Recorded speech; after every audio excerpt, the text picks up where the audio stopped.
A great realization I'm coming to as a coach is keeping the game simple. And it's so funny because the longer I become a coach, the more simple I aim to have drills be, and the less complicated I set up the drills. So I say simple in the sense that it's easy for the players to understand what the drill is about and to get it and to understand it quickly, and then less complicated in the sense that I use less material.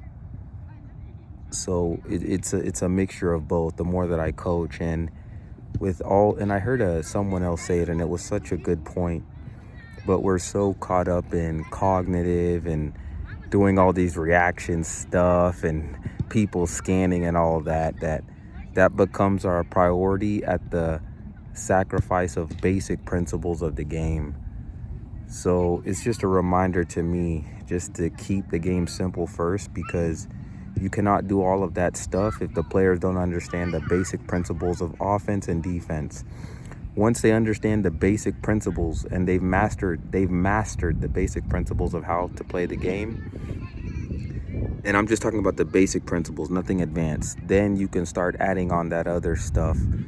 But many times we think these other things about cognitive and all that are going to make good players, but they won't, because you can be the highest cognitive level scores in the world, but if you have poor understanding of the basic principles of the game, it doesn't matter how smart you are, how cognitively fast you are, if you have poor decision making.